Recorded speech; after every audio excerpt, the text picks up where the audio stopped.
I want to bring back NBC's Kelly O'Donnell at the White House with some breaking news here. Kelly, we are hearing now from President Trump about specifically his Inauguration Day plans, something we'd been reporting on, but he is now confirming some stuff that's new. What's up?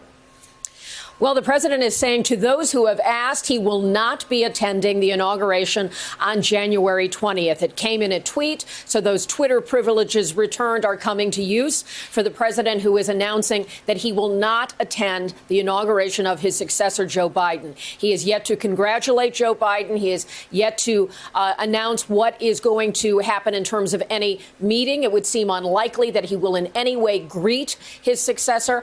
I believe only 3 times in our history has a president not attended the inauguration of a successor, and it goes way back in our history. No time in the modern era has this been done. We've had a few instances where a president, due to age and limitations, was not able to attend an inaugural for a new president. And in this instance, we know that Jimmy Carter will not be attending. At age 96, he and wife Rosalind Carter do not travel very much, and so due to the conditions and health and all of those things, they will not be attending. But to not attend the successor's inauguration is just another coda in what has been a norm-busting, tradition-disregarding president. And of course, it comes at a time when many Democrats, almost uniformly, and many more voices in the Republican Party and among conservatives are saying he should not even complete his term to get to the next 12 days. We also have reporting that it is possible Mike Pence will attend the inauguration. He has a different relationship with Joe Biden,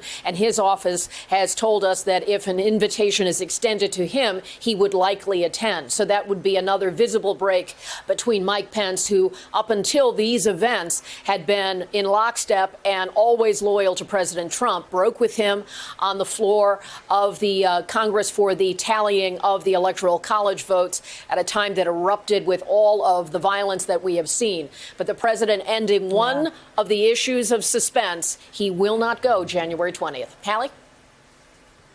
And Kelly, you're right. The optics of that, right? President Trump not attending the inauguration, Vice President Pence potentially being there, so striking and something we've never seen. And it will also be a part of the tone, which is probably, one would imagine, that Joe Biden and his team have been preparing for this because of the absence of President Trump saying he would attend. Right. And so in many ways, for their planning, this is something that they expected. And given all of the tension, the hostilities, and everything else that has really settled in on this period, perhaps it is easier for all involved if President Trump does not attend. What he has not yet told us is where will he be? What other plans might he have? Right. Will he do any kind of counter rally or speech or anything like that, which at times has been talked about prior to the events of this week? Typically, one president leaves from the east front of the Capitol, saying goodbye to the successor, flying away in Marine One, traveling to Andrews, taking Air Force One that becomes Special Air Mission when no longer the president, to fly home. I escorted, in terms of receiving as someone covering Bill Clinton when he returned to New York. Or we've seen that. Everyone can imagine that in the covering of these events. Yeah. And so that is a part of the ceremony as well that we will not expect to see this time. But how President Trump will leave the White House, how he will be transported presumably to Florida, will likely still be those trappings of the office, but it will not necessarily have the kind of pageantry and the symbolic transfer that we've been accustomed to. Hallie? Thank you for checking out our YouTube channel.